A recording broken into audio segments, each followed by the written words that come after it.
자, 이번 시간엔 측정 시스템 분석을 한번 공부해 보도록 하겠습니다. 측정 시스템 분석, MSA, Measurement System Analysis.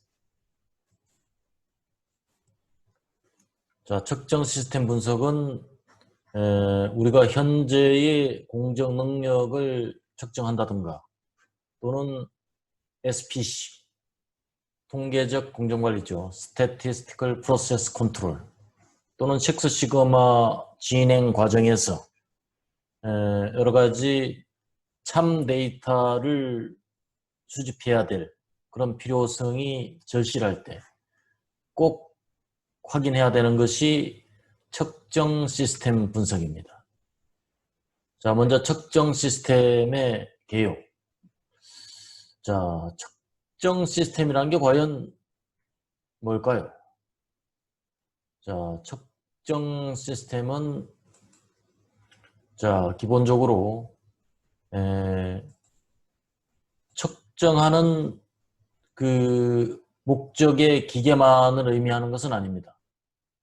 측정 시스템은 측정기와 계측자, 즉 오퍼레이터죠. 그 다음에 측정 재료와 측정 환경 모두를 포함하는 개념, 즉 측정에 수반되는 제반 요소들이 포함된다. 이렇게 정의될 수가 있겠습니다. 자, 측정 시스템의 산포가 공정 산포에 얼마나 영향을 미치는가를 측정하는 것이 측정 시스템 분석입니다. 즉, 측정의 오차가 무시할 만한가 아닌가를 보는 것이다. 이렇게 보면 되겠어요. 무시할 만하면 좋은 겁니다. 왜냐하면 그 정도로 참값을 얻는데 지장이 없다는 소리죠. 그러나 무시할 수 없다는 뜻은 측정의 오차가 결과에 영향을 미칠 만큼 큰 것입니다. 이것은 분명히 게이지의 개선이 필요한 것이죠. 그다음 측정 시스템의 목적은 현재 또는 새로운 측정 시스템의 평가의 목적이 있습니다. 그 다음에 측정 시스템 능력을 비교하는 데 그 목적이 있어요. 세 번째는 조정이나 교정 또는 수리 후에 비교의 의미가 있습니다. 그 다음에 측정 오차에 발생되는 변동 수준을 파악해서 실제 공동 능력을 결정하기 위함입니다. 그래서 측정 시스템은 통계적으로 관리가 되어야 되는 것이 기본입니다. 그래서 측정 시스템은 우연 원인에 의해서만 존재해야 됩니다. 그게 이상 원인이 측정 시스템에 게재된다는 것은 이미 측정 시스템의 개선의 필요성이 대두가 된 것입니다. 그 다음 측정 시스템의 산포와 그 다음에 제조 공정의 산포를 비교할 때 아까 무시할 수 있어야 된다고 그랬습니다. 그것이 뭐냐? 상대적으로 적어야 무시가 됩니다. 그 다음에는 측정 시스템의 산포는 당연히 규격 한계보다 당연히 작아야 되죠. 그 다음에 측정의 최소 눈금은 공정 산포나 규격 한계 중 적은 것의 10분의 1보다 커서는 안 됩니다. 즉 최소 단위가 규격이 1 플러스 마이너스 0.1이라면 0.1의 10분의 1인 100분의 1까지 측정돼야 된다는 것을 의미하고 있어요. 그 다음에 측정 시스템으로 인한 문제입니다. 측정 시스템으로 인한 문제는 실제 특성치의 변동 플러스 측정 변동이 실제로 우리가 목격하게 되는 관찰값입니다. 그래서 우리가 수치로 어떤 데이터를 얻었다고 하는 것은 바로 여기서 측정 시스템의 오차가 포함된 관찰값을 얻은 것입니다. 이게 사실이냐? 이게 사실이 아닙니다. 여기서 사실이 아닌 것은 얼마만큼 왜곡되었느냐? 바로 이만큼 왜곡된 겁니다. 이게 뭐냐? 측정 변동입니다. 그래서 측정 시스템의 분석은 전체 변동 중에 요 참값이 있을 거예요. 그만큼이 뭡니까? 빗검친 부분. 이만큼이 측정 시스템으로 인한 오류 값이에요. 이 오류 값을 제외해야 참값을 우리가 비로소 알게 되는 것입니다. 이 오류 값은 어디 있어요? 이게 바로 이겁니다. 그래서 게이지를 우리가 판단함에 있어서 측정 시스템의 능력에 따라서 이 제품이 양품인데도 불량품으로 처리하거나 또는 반대로 불량품인데 양품으로 처리할 수가 있어요. 양품인데 불량품으로 판단하는 경우를 우리가 뭐라 합니까? 이걸 일종 오류라고 합니다. 일종 오류.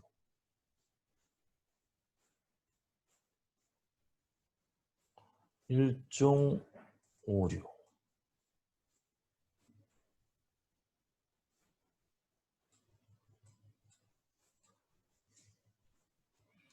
그럼 반대의 경우는 뭐예요?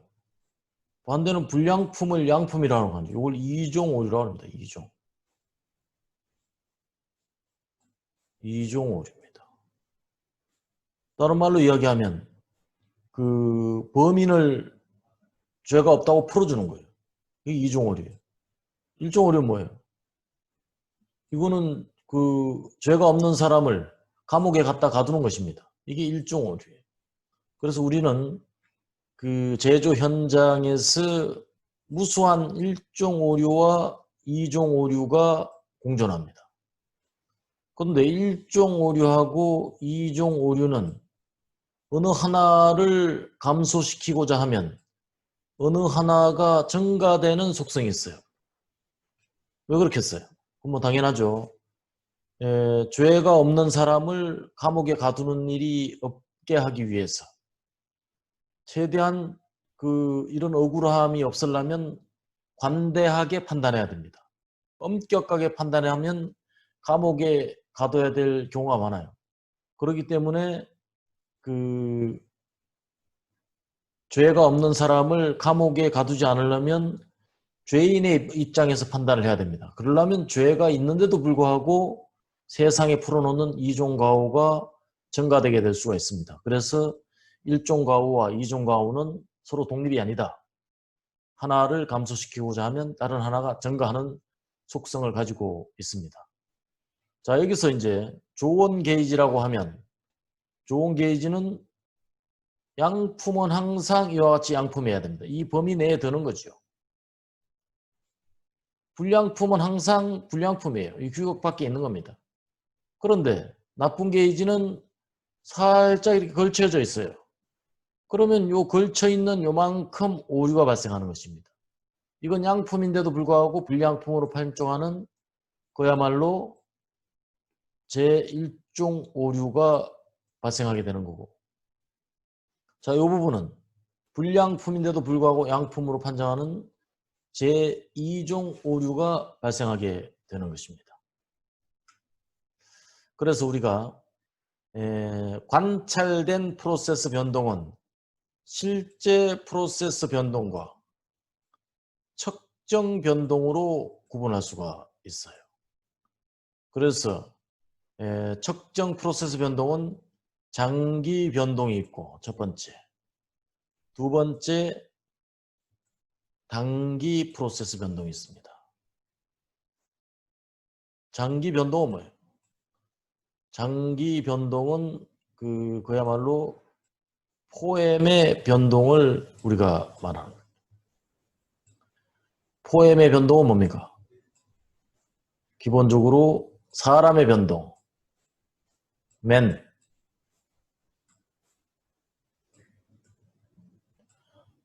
그 다음에 두 번째 기계의 변동, 머신. 세 번째, 재료의 변동, 머티리얼의 변동. 그 다음에 네 번째, 메소드, 방법의 변동이 여기에 속합니다. 방법.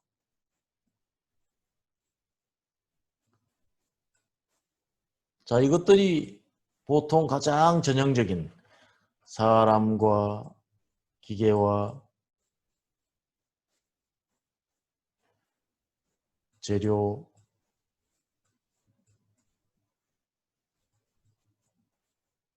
사람, 기계, 재료, 방법. 이 같은 변동이 장기간에 걸쳐서 우리 공정에 변동을 일으키게 됩니다. 단기 프로세스 변동은 그야말로 그건 우연 변동이에요. 우연 변동.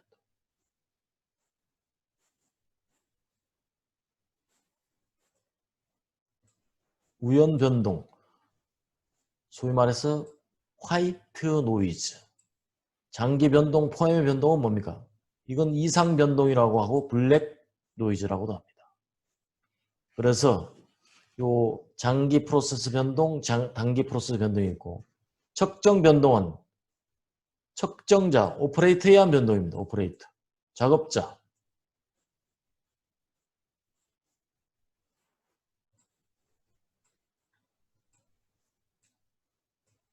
작업자에 의한 변동, 오퍼레이터 변동이죠. 그 다음에 게이지 변동은 이퀴먼트 변동입니다.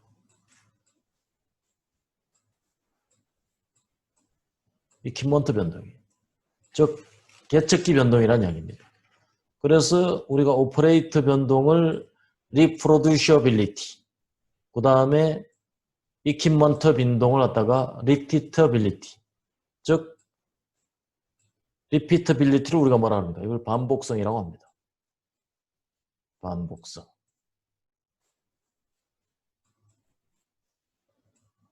오퍼레이터 변동은 뭐라 그래요? 그건 재현성이라고 합니다. 재현성.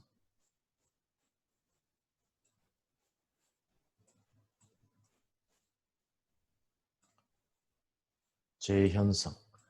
reproducibility 이렇게 얘기하죠. 그래서 게이지 변동이라고 하면 보통 재현성과 반복성을 합해서 우리가 게이지 RNR이라고 하는 것입니다.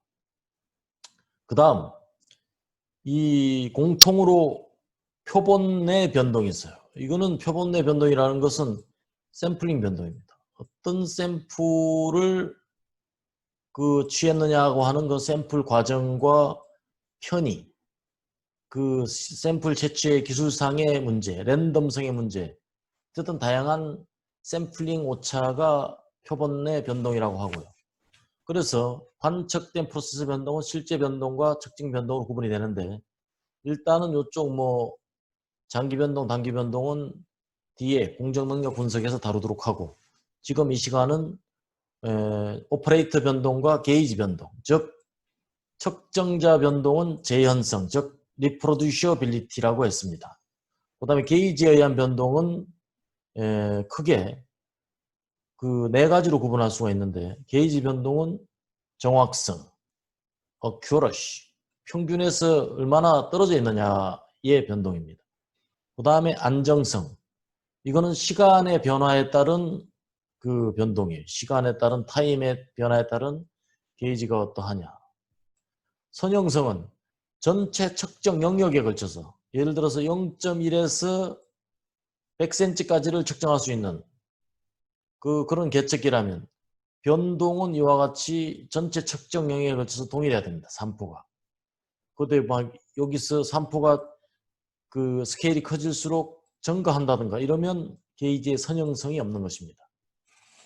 자, 이런 것들은 게이지 정확성과 그 다음에 게이지 안정성, 그 다음에 게이지 선형성은 이것은 칼큘레이션이나 또는 교정검사, 게이지 교정검사가 있죠. 주기적으로 받아야 되는. 또는 게이지 고유의 능력이에요. 그래서 이 정확성, 안정성, 선형성은 게이지의 산포에 영향을 미치는 게 아니라 게이지의 그 정확성, 평균에 영향을 미칩니다. 그렇기 때문에 이것은 게이지 고유의 성능이라고 해서 게이지 R&R에서 이 부분을 취급하지는 않습니다. 게이지 R&R은 두 가지, 재현성 플러스 반복성. 여기 노란색으로 하이라이트된 요거 두 부분만을 우리가 그 게이지 R&R이라고 해서 프로세스에서 집중 연구하게 되는 것입니다. 자, 첫 번째 정확성에 대해서 살펴보겠습니다. accuracy. 실제 평균과 관측 평균과의 차이를 우리가 정확성이라고 합니다. 그래서 정확성이 그 낮은 잠재적인 원인, 게이지가 정확하지 않다, 뭐 이런 이야기를 하죠. 그래서 계측기의 눈금이 적절하지 않은 경우. 두 번째, 작업자가 계측기를 제대로 사용하지 못하는 것. 작업자 스킬에 해당되는 거죠. 그 다음에 불명확한 측정 절차.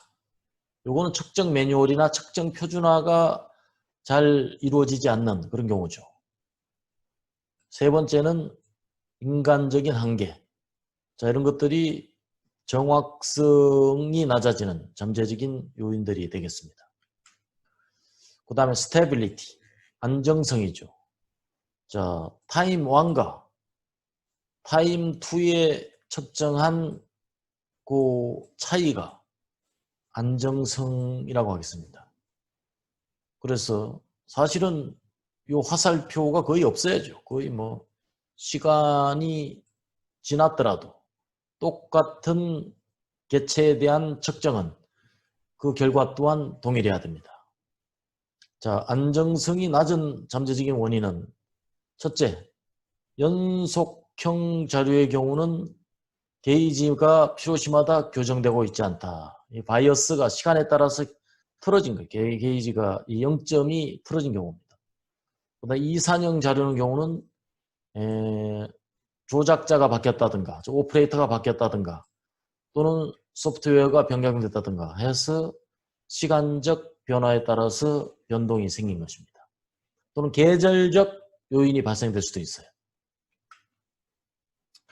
자, 게이지의 선형성은 리니어리티라고 합니다. 리니어리티. 게이지 리니어리티.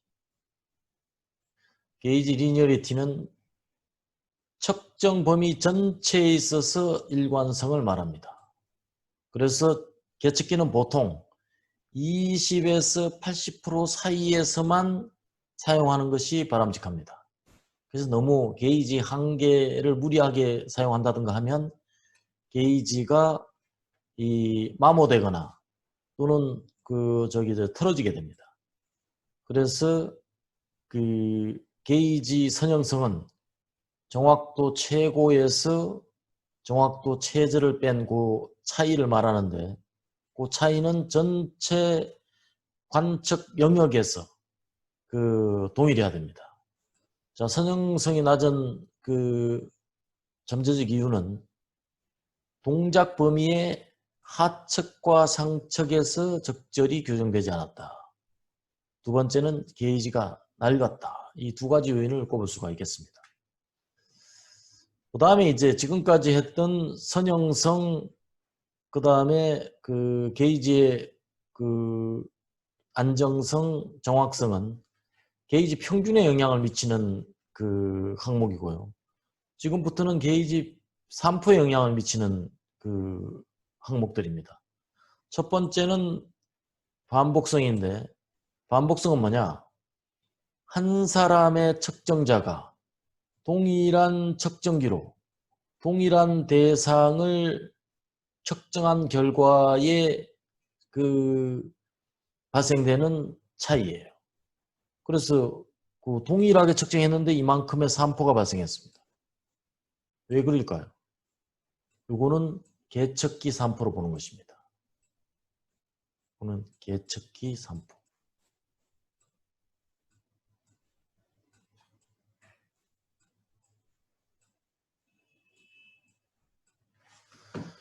그래서 이런 그 반복성이 발생되는 이유는 장비적인 문제는 개척기의 유지 보수, 그 다음에 개척기의 정확성을 높일 필요가 있습니다. 그 다음에 이제 사람의 문제는 여러 가지 조명이나 소음, 여러 가지 측정 환경에 영향을 받을 경우가 많습니다. 그 다음에 사람마다 가지고 있는 신체적인 한계, 시력이라든가 또는 손이 너무 작다든가 팔의 길이가 작다든가 사람의 덩치에 비해서 너무 무거운 것을 핸들링 한다든가 뭐 이런 것들이 그 원인이 되겠습니다. 그 다음에 재현성은 reproducibility입니다. 이것은 2명 이상의 측정자가 동일한 측정기로 동일 대상을 반복해서 측정할 때 발생되는 차이예요. 오퍼레이트 1, 2, 3가 측정했는데 각각 이와 같이 산포가 달라졌습니다. 이런 것은 재현성의 문제가 되겠습니다. 재현성이 낮은 잠재적인 원인은 이것도 마찬가지로 측정 절차의 불명확성입니다. 그 다음은 즉 훈련 부족이에요. 훈련. 개척자, 즉 오퍼레이터가 측정에 대한 훈련이 부족했다. 그 다음에 매뉴얼의 부재입니다. 즉 정확한 측정 지침의 부재라고 할 수가 있겠습니다. 자, 게이지 RNR에는 3가지 지표가 있어요. 첫 번째 지표가 게이지 RNR 기여도입니다. 이 기여도는 관측된 전체 프로세서 변동 중에서 측정 시스템의 변동량을 퍼센테이지로 나타낸 것입니다. 즉, 평가 대상의 측정 시스템이 공정 변화를 탐지할 능력이 가지고 있는지를 평가합니다. 그 다음, 공정관리용으로 사용하기가 적합한지. 그래서 우리 공정 데이터 분석사에서 가장 중요하게 생각해야 될 값은 바로 이 값이죠.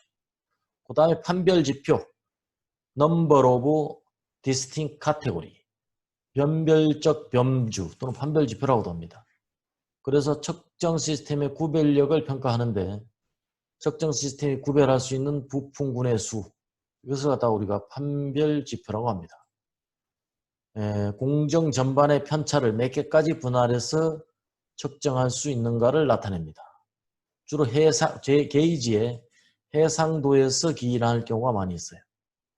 그래서 이것은 측정 과정이 제품 편차, 공정 이동과 개선을 얼마나 잘 나타낼 수 있는지를 나타내는 척도가 되겠습니다. 자, 허용 오차율은 그야말로 스펙과 비교하는 거예요. 프로세스 톨러런스 비율을 공차 대비 측정 시스템의 정밀도로 나타낸 것입니다. 그래서 Precision Tolerance 이렇게 이야기합니다. 평가 대상의 측정 시스템이 제품의 합격 여부를 얼마나 올바르게 측정할 수 있는가를 평가하는 척도가 되겠습니다. 자, 구체적으로 이 3가지 지표의 합격 수준과 불합격 수준을 보면 첫 번째, 퍼센티지 RNR은 2가지가 있습니다. 하나는 영구 변동이 있고 하나는 기여율이 있어요. 그 다음에 영구 변동은 10% 언더면 합격입니다. 그 다음에 기여율은 2% 언더면 합격이에요. 그 다음에 30%를 초과하면 불합격입니다. 기여율은 10%를 초과하면 불합격이 되겠습니다. 자, 판별 지표는 구별되는 범주의 수가 10보다 커야 됩니다. 10보다 커야 돼요. 5 미만이면 불합격입니다. 허용 오차율의 판별 기준은 이 위에 있는 스터디 베리에이션하고 동일합니다. 즉 10% 이내면 합격, 30% 초과하면 불합격이에요. 그 다음에 이제 중요한 게 이 가운데 부분이 되겠는데요. 이 가운데 부분의 영역은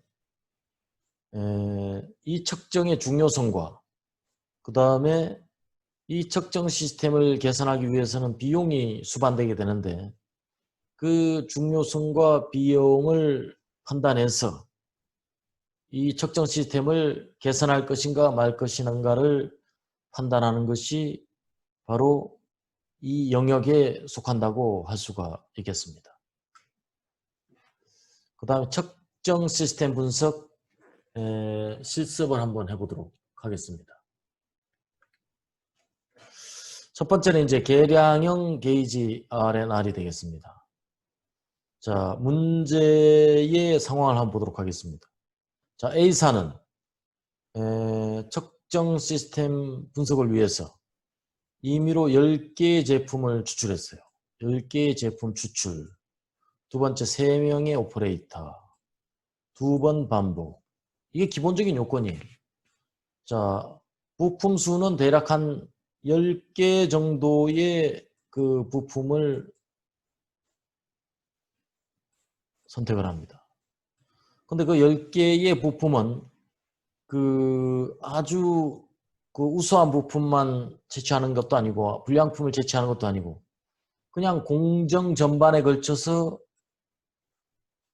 다양한 이 부분의 제품도 채취하고 이 부분의 제품도 채취하고 이 부분의 제품도 채취하고 그래서 실제 출현할 확률만큼 랜덤하게 10개의 제품을 추출합니다.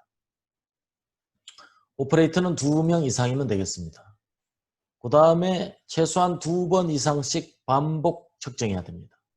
이게 이제 기본적인 요건이 되겠어요. 그 다음에 이 측정 분석할 때 그 미니탭에서는 분석법이 2가지가 있어요. 하나는 분산 분석 방식이 있고 하나는 XR 방식이 있어요.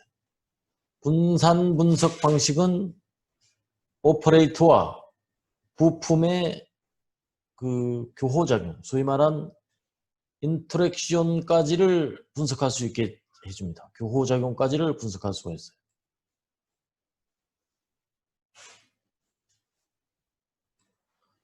X바 R은 교호작용은 분석할 수가 없습니다.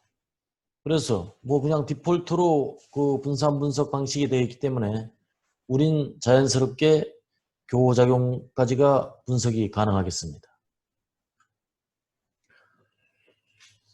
자, 그 다음에는 이제 그 미니탭으로 가서 미니탭을 한번 열어보겠습니다.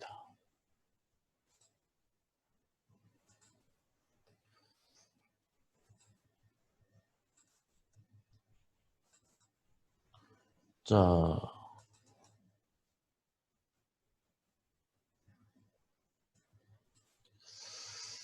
일단 데이터의 구조를 우리가 먼저 좀 살펴볼 필요가 있어요. 자, 10개의 부품을 10개의 부품을 1번 오퍼레이터가 각각 2번씩 측정한 결과입니다. 20개의 데이터가 모아졌죠. 2번 오퍼레이터가 20개의 데이터를 측정을 했어요. 3번 오퍼레이터가 20개. 그래서 총 데이터는 60개가 수집이 되었습니다.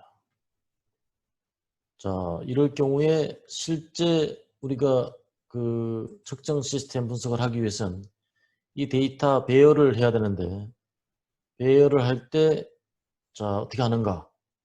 10번부터 우리가 자, 저기는 돼 있으니까 여기는 부품이라고 하겠습니다. 부품.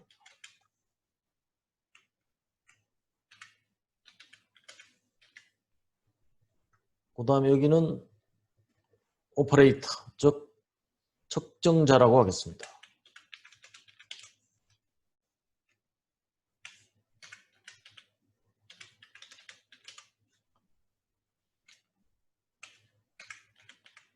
측정자. 그 다음에 세 번째는 그 반복이라고 하겠습니다. 반복.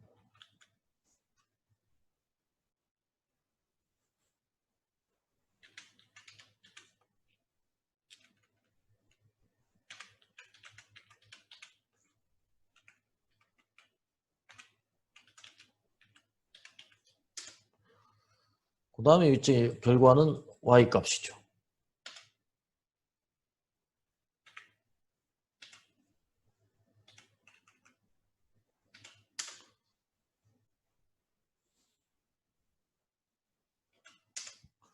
자, 이렇게 놓으면 일단은 그 기본적인 배열을 한 상태죠. 그래서 이걸 막 1111 이렇게 입력할 것이 아니고 여기 있는 것을 각각 계산, 패턴이 있는 데이터 만들기를 클릭합니다. 등간격 숫자 집합 만들기 클릭합니다. 자, 1번에서 10번까지 저장은 부품에다 합니다. 시작값은 1, 끝값은 10입니다. 그 다음에 정부는 1로 하고 개별값 반복은 2번씩 해서 이걸 갖다가 3번 돌립니다. 전체를 3사이클 한다는 이야기죠. 확인. 자, 그럼 이렇게 됐어요. 요 파트에 대한 요 완성이 됐습니다. 60개가 완성이 됐죠. 이렇게 되면 패턴 있는 데이터가 나왔고, 두 번째는 자, 패턴 있는 데이터 만들기. 두 번째 측정자를 선택을 합니다. 측정자는 1번에서 3번까지 있어요. 각각 20번을 한다. 그거를 한 번 반복합니다. 1번 20번, 2번 20번, 3번 20번. 자, 그렇게 됐죠. 그 다음에 또 세 번째는 세 번째 반복을 클릭하고 1번에서 2번입니다. 이거는 1, 2, 1, 2, 1, 2 이거를 갖다가 몇 번 하겠어요? 1, 2 이거를 갖다가 전체를 30번을 반복합니다. 그러면 자, 이렇게 되겠죠. 그래서 그 1번 부품을 1번 오퍼레이터가 한 번, 두 번, 2번 오퍼레이터가 한 번, 두 번. 자, 이런 식으로 측정을 하면 자, 요 데이터가 이제 만들어지게 되겠는데요. 요 데이터 이미 만들어진 것을 분석을 해보도록 하겠습니다. 자, 통계 분석. 자,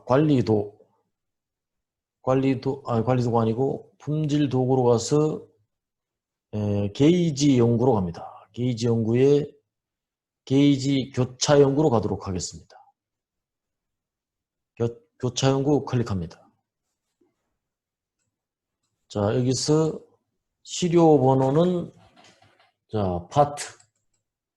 측정 시스템은 오퍼레이트. 그 다음 측정 데이터는 리스폰스. 자, 분산 분석 그대로 둡니다. 그 다음에 그 옵션에 가서 그 규격을 입력시켜줍니다. 이 규격 상한 플러스 하한을 1.5를 입력시켜줍니다. 확인 한번 하겠습니다. 자, 확인. 자, 이와 같이 분석 결과가 지금 나와 있죠. 자, 분석 결과가 나와 있는데 일단은 그림을 먼저 보도록 하겠습니다. 자, 이 그림에 대한 해석이 일단은 중요해요. 자, 이 첫 번째 그림이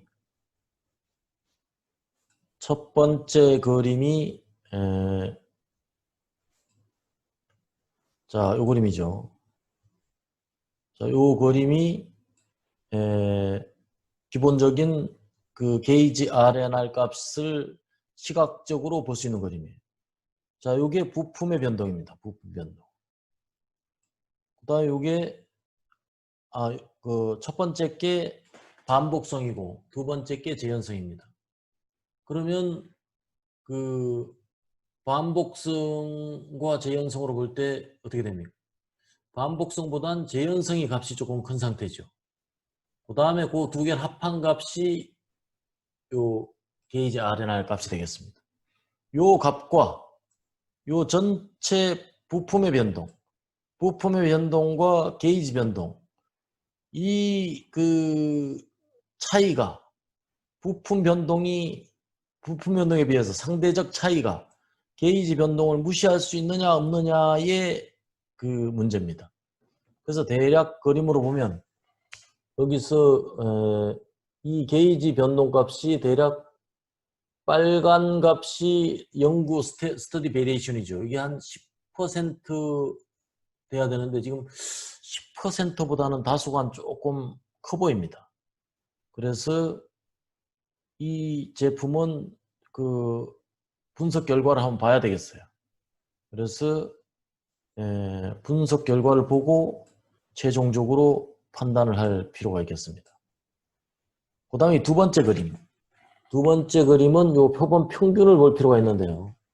여기서 중요한 거는 요 관리 상한선과 관리 하한선 요 사이에 요런 값들이 얼마나 포함되어 있느냐가 문제예요. 이게 지금 포함되어 있는 게 여기 한 점, 여기 한 점, 그 다음에 여기 두 점, 그 다음에 여기 두 점, 그 다음에 여기에도 두 점, 이렇게 안에 포함되어 있고 나머지 점들은 다 바깥으로 나가 있어요. 그래서 이것이 가장 바람직한 게이지 그 모습은 요 관리 상한선, 하한선 안에 포함된 점이 한 점도 없으면 가장 좋은 겁니다. 왜냐하면 요 게이지 여기에 보면 UCL 값이 있고 LCL 값이 있는데 이것이 게이지 변동 값이에요.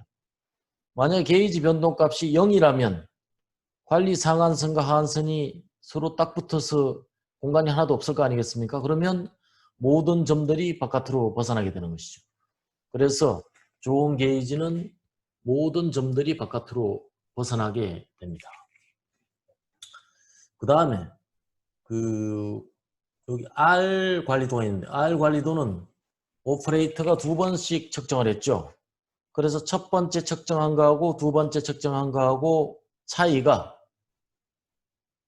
두 번째 측정하고 차이가 크면 클수록 그거는 뭔가 뭐 이 재현성의 문제일 수도 있고 반복성의 문제일 수도 있어요. 적은 게 좋겠죠. 그래서 뭐 이 경우에는 거의 요 범위 내에 있다고 하겠습니다. 그 다음에 세 번째 그림은 요 그림이 되겠는데요. 요 그림은 그 1번하고 10번 부품입니다. 그래서 요 각각의 부품이 요 10번 같은 경우는 지금 6개의 데이터가 지금 각각 지금 다 달라요. 이런 경우가 지금 좀 문제가 되고 있고 그 다음에 8번, 5번도 약간 그런 경향이 있어요. 가능하면 한 점에 그대로 한 부품인 것처럼 중복해서 찍혀 있으면 가장 좋은 것입니다. 이것은 3명의 오퍼레이터가 얼마나 동일한 분포를 가지고 있느냐인데 뭐 거의 비슷한데 2번 오퍼레이터가 조금 그 산포가 큰 그런 경향성이 있습니다. 그 다음에 이 마지막 그림은 오퍼레이터와 부품이 잘못 만났을 때 소위 나타날 수 있는 교호작용의 영향을 우리가 볼 수 있어요. 이 10번 부품 같은 경우 다소간 그 영향을 받고 있는 그런 형태라고 우리가 볼 수가 있겠습니다. 자, 이 그림을 보는 관점은 이와 같이 설명을 드렸고요. 그 다음에는 이 분석 결과를 보도록 하겠습니다.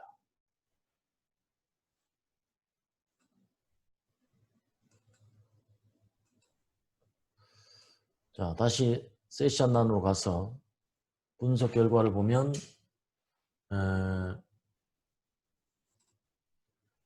조금 내려오겠습니다. 자, 첫 번째 결과가 여기에 있습니다. 기여율이 여기 있어요. 기여율. 기여율은 10% 이내면 합격인데 지금 얼마입니까? 10% 이내면 합격인데 지금 10.67이 나왔어요. 그럼 어떻게 되겠어요? 30%는 넘지 않음으로 해서 경계 구간에 있다 이렇게 판단할 수가 있겠습니다. 그 다음에 스터디 베리에이션 기여율이 그렇게 있고, 그 다음에 이게 이제 이건 10%를 초과했죠. 기여율이 10%를 초과한 불합격입니다. 그 다음에 영구 변동도 이와 같이 32.66으로 30을 초과했어요. 이 게이지는 사용할 수 없는 리젝트 해야 될 게이지가 되는 것입니다. 그 다음에 이 공차 변동은 26.6%. 이건 30%를 초과하지 않은데 영구 변동과 공차 변동 중에서 둘 중에 하나라도 30%를 초과하는 것이 있다면 그것은 불합격으로 해야 됩니다. 그래서 그런 원칙을 우리가 세우고, 지금과 같은 경우에는 이 게이지는 사용할 수 없다 이렇게 되겠습니다. 이 변별적 범주도 지금 여기서 보면 5 미만으로 나왔기 때문에 이것도 사용할 수가 없는 상태다 이렇게 보면 되겠습니다. 자, 이상과 같이 우리 게이지 R&R 예제를 가지고 미니탭에서 한 가지 항목을 살펴봤고요. 다시 우리 교재로 돌아오면, 자, 이 그림 하나하나를 보는 관점은 말씀을 드렸고요.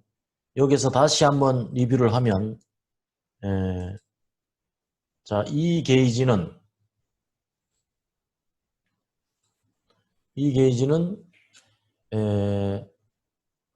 스터디 베리에이션이 얼마 나왔냐면 10.67로 나왔어요. 부품 변동은 89.33%. 불합격으로 나왔습니다. 그 다음에 2번은 첫 번째와 두 번째 값의 차이를 나타낸다고 했습니다. 이거는 R 관리도를 나타내는. 그 다음에 3번, 여기죠. 이것은 대부분의 점들이 관리 한계선을 벗어나고 있는데 이것은 파트 투 파트 간의 차이에 의한 것입니다. 4번 그림은 큰 차이가 없는 것으로 나타났고, 5번 그림은 측정자 간에서도 큰 차이가 없습니다. 6번 그림은 파트와 측정자 간의 교호작용이 유의한 상태입니다. 실습을 이와 같이 수행해 본 결과 게이지 변동이 10%로 나왔습니다.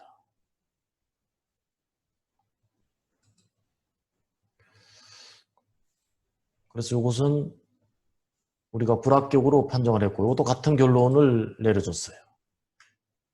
자, 이와 같은 그림을 우리가 살펴봤고,